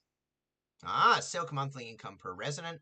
Ah, nice. Okay, so goods are consumed annually. Okay, so 5 spices annually. How many spices do I have? Oh, I have a lot. Oh, wait, what does it say here? Ah, you can modify upper limits of things. Oh, okay, so you can limit how many things you have. Oh, okay. Okay, so coal. Oh, wait. Oh, let's buy vegetables. How much are they? I'm definitely not. Okay, let's do 100. Okay, and let's raise the taxes. That alcohol bonus was gone. Okay, gardeners and farmers come home. Okay, and how much cloth do we have? Or silk? Yeah, because I saw that these houses like silk, it increases their monthly income. So I really like the bonuses. It's a really nice way to kind of get a little bit more.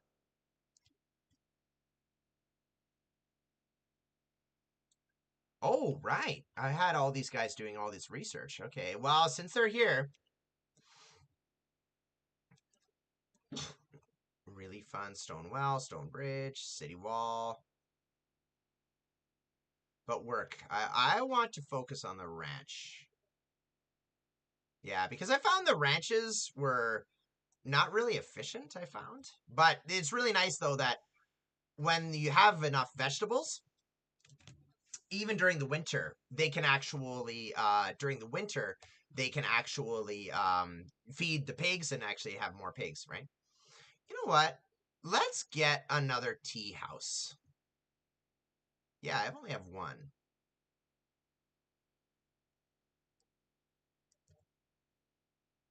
There we go.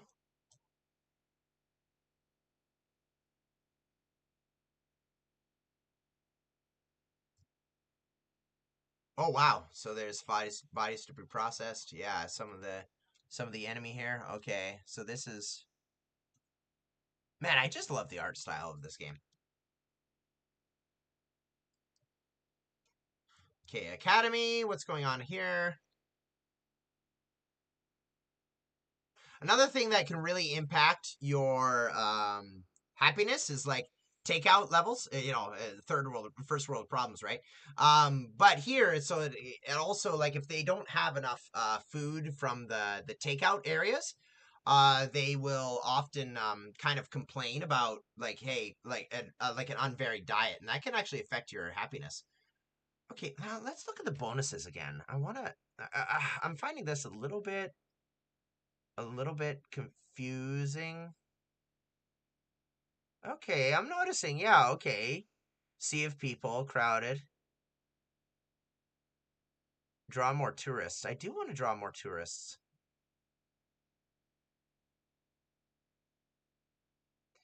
Okay, tea house. And it's kind of fun because it's kind of like kind of like achievement hunting. It's like you have to find the appointment or you have to kind of find which bonus actually goes in. Okay, buildings below can generate bonus effects. Buildings below can generate bonus effects. Hover on a new building to find its maximum achievable level in the upper display panel. Okay, let's see. What do I get? Okay, well, let me read that again. Where cobblestone pass, economy buildings, and connected, they form a commercial cluster. Okay. Ah! Ah, looks like New Year. But let me do cobblestone. Yeah, not just stone road. Right. Okay. So I guess there might be an extra bonus.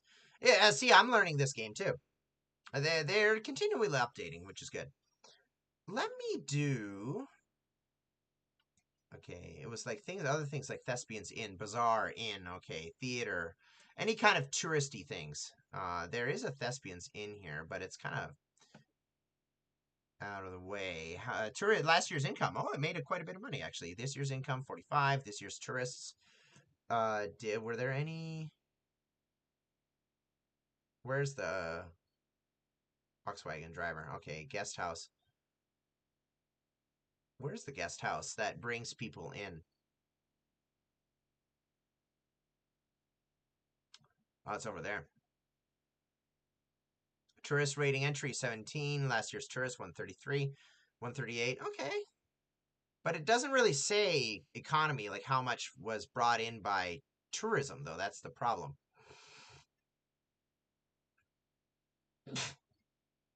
Okay, we're getting more people. That's good. That's good.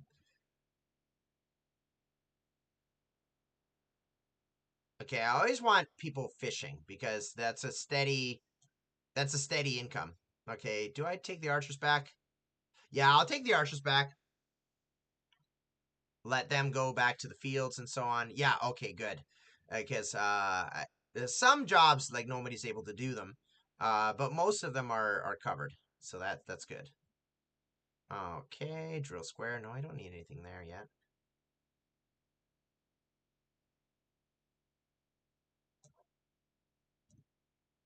Okay. Goods consumption. Okay, yeah. So goods are consumed on a yearly basis, but I don't have some of these things. I do have folk pottery. How much folk pottery do I have? Oh yeah, we have quite a bit actually. I don't have any pickled vegetables. We do have some alcohol. So it increases happiness. Okay, so these ones just increase happiness. Oh, and I guess if they're out of it, it reduces their happiness. Oh boy. And silk, yeah, okay.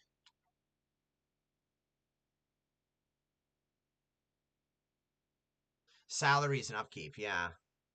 Okay, I can buy alcohol, but no, I don't want to do that. Nobody's working there at the winery. Okay, yeah, no, that's good. I kind of want to keep the. Okay, let's see. Thespians in. This one does delivery.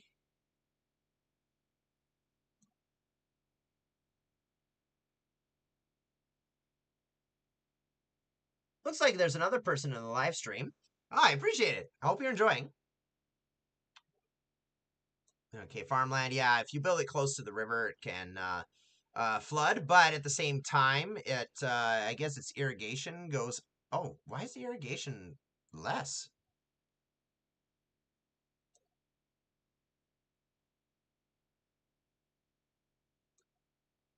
Funeral home. Okay, let's remove the. Let's close the funeral home. There are no bodies to be processed. I like to free up the space. Oh yeah, okay, see, now here everybody they're going to go be stonemasons. Oh, what? I have a lot of stone though. Look at that. So let's get iron and weavers. How much silk have we woven? Okay, and what about tools? Yeah, we have a fair amount of tools, fair amount of weapons. Okay, that's good. Because tools help industries become more efficient. Shack, okay. Do I want to do a school?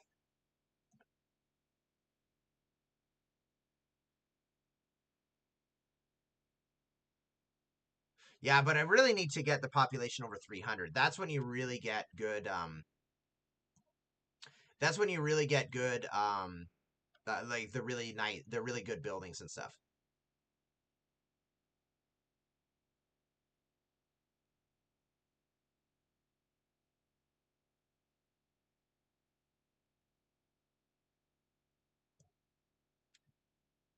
Let's build a well over there. Okay, how many people are building? Yeah, let's speed up time a little bit.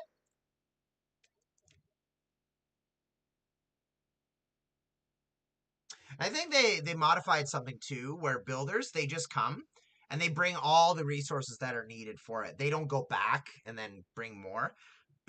So they made some nice tweaks that again, it reduces realism a little bit, but it does make it more gameplay friendly.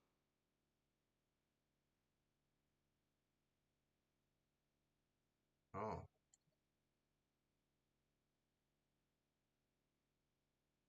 let's get some more apothecaries in there.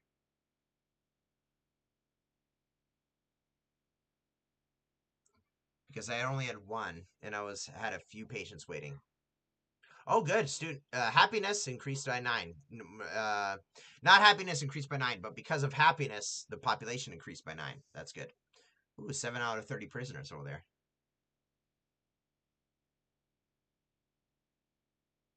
So we have a capacity for 279 people.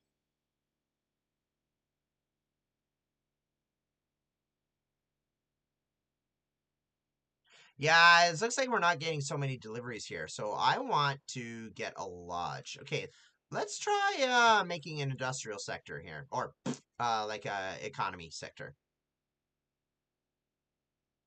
Let's do a lodge, tea house, and a spice bazaar, and then we'll put a Roma arena in there.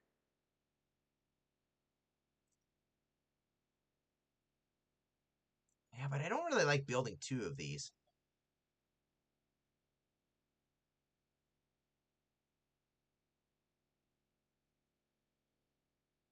And then let's play around with the aesthetics a little bit. I know that if you add a street pavilion like that in the past, that used to increase the money that tourists could spend. Ooh, that was a fair amount of money. Okay, I'm gonna chill out here. Gonna swing.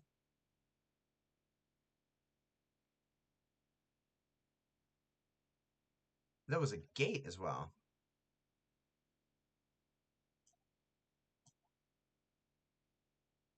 Let's get another guest house here.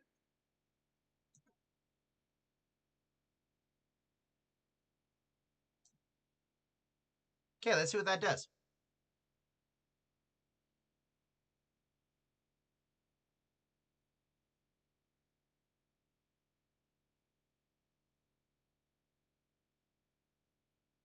Yeah, because I'm noticing that the food deliveries are kind of lacking.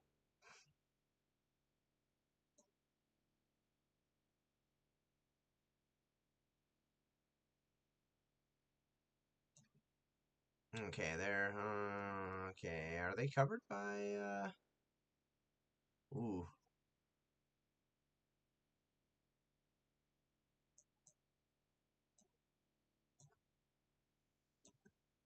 yeah, they weren't really covered by a fire tower, so I want to change that. Theater. I do hope they worked on the theater because I noticed it didn't really do anything. Like in past playthroughs, I would notice that they didn't do anything really. They just kind of sat there, took up workers, but they didn't do anything. So, um, now what about this guy? Yeah, they make noodles here.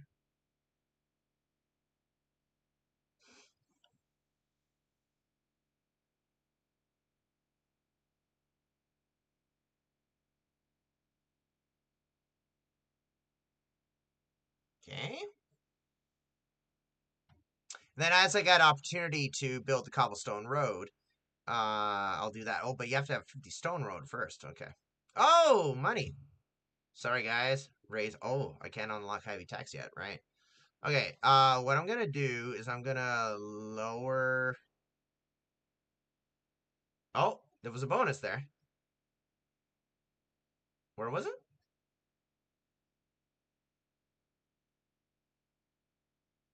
Revelry. Oh, okay. Guest spending goes up. Okay, so tea house.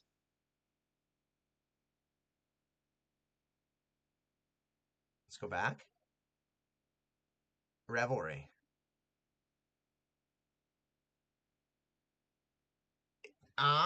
So maybe if you upgrade one. So if you like upgrade one area, yeah, this is kind of confusing to me. I'm not sure exactly. Like it shows the levels, but I'm not sure how it works exactly. But we'll figure it out. Vagrant people. A lot of times, what I like to do is oh, stonemason. Let's send those vagrants, yeah, to mine stone. Because a lot of times what will happen is you get vagrant people uh who don't have a job, and then they can kind of, what I would often do is I would send them out to cut wood, like to manually send them out like this. But I have a lot of wood already, so there's really no need. Oh, but I will put it at the top because sometimes it's just nice to keep something at the top because then If you want to do it temporarily, then you just put it up there and then it's ready to go. Oh, okay, yeah, look at this. Look at this. So I click here, I click theater, and it shows, it highlights this whole area. So that's a business pavilion, I guess. Awesome.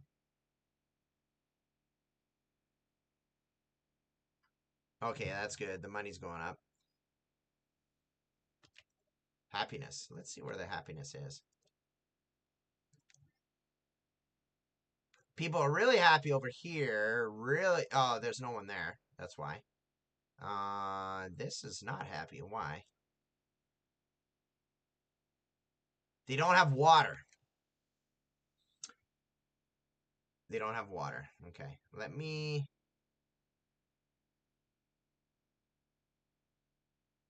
Oh, that's a lot of wells.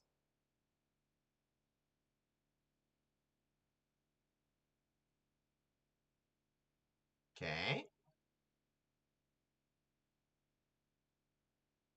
Spice shop. Coming. Somebody's going to go get it, I guess. Okay. Fire risk. Let me put another well here. There's really no need for irrigation there, but if you put a well near something, obviously the fire risk goes down a lot, right?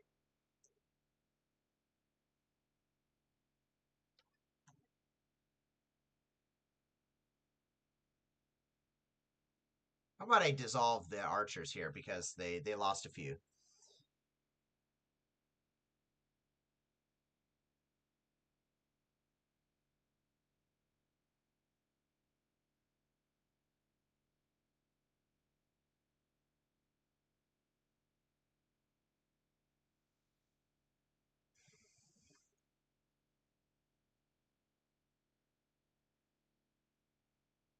How are the ancestral things doing? Oh yeah, okay, I can increase the happiness value. It seems that the blessing points are going up more slowly, so so that's pretty good. I think it was a little fast before. Yeah. Okay.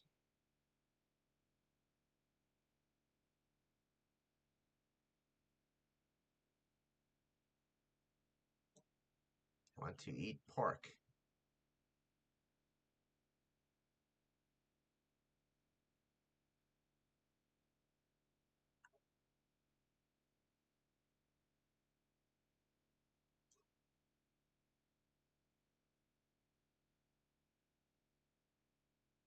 Ah, it's an attendant, right?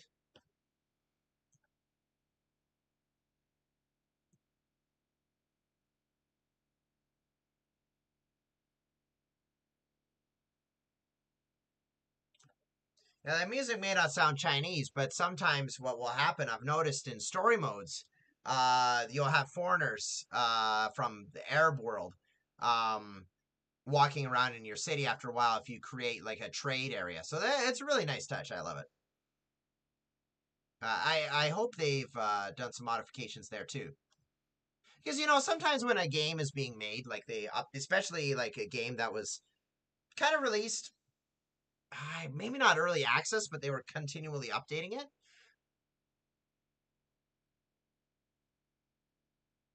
Fried vegetables.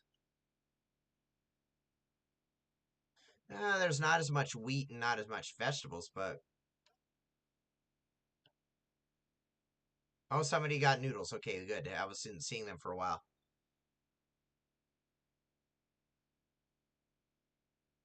Oh, come on, this guy is almost upset.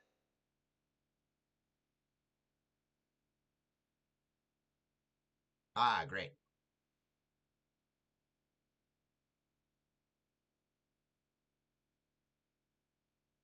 Okay. We get a few minutes. I'll be ending, and I will be continuing with my research uh and working on this as well.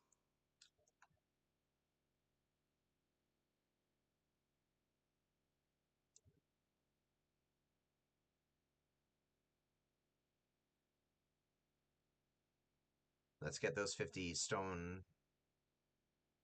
roads so that we can get the cobbled road. I can't build a cobbled road because I haven't built enough 50 sections.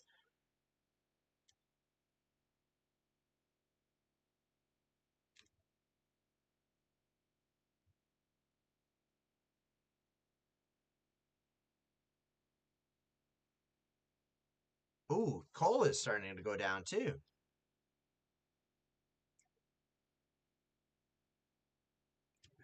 Maybe like the extra businesses up here, yeah.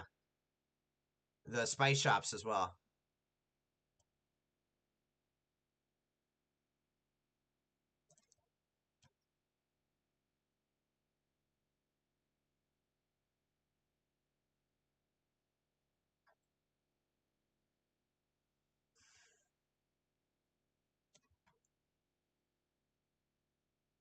Get the wolf! Get the wolf!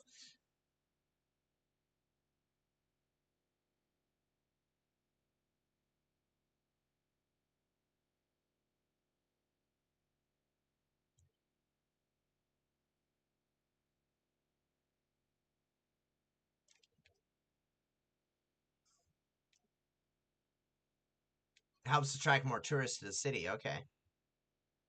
Oh, good. They're bringing the pork as well. Okay, that's good.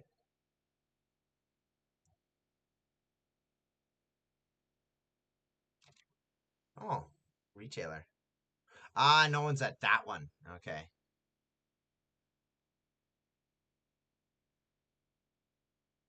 Popular entertainment venue with frequent performances. Welcomes many return visitors, and traveling performers often draw crowds with street parades. Okay. Can I do that? It affects retailers and perfumers. Coal stoker? No, we need coal stokers. Let's actually even move them up there. Yeah, so these ones, the kiln workers. Okay, yeah, we can. As we get more people, this situation. Yeah, see if I prioritize this group over that one. Okay, let's see what's happening here. So it looks like the tourists are out. Not very many. Where are they going? Looks like over there, too. So it looks like they might be coming here.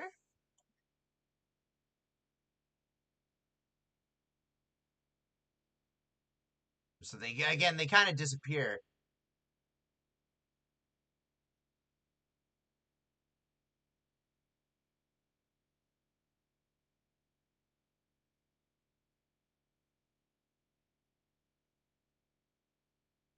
It requires tools and silk. Okay.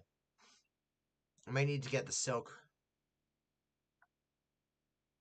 Ooh, buy. Hmm. Oh, unceasing flow. Visitors. Draws one visitor monthly. Revelry, guest spending.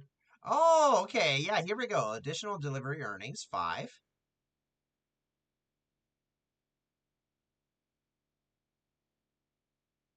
What about the aroma arena? Oh, no, I can't do that until it's 300 people.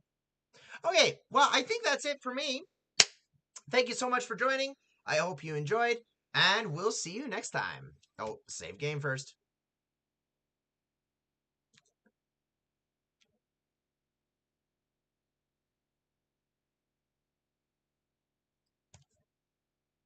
All right, everybody.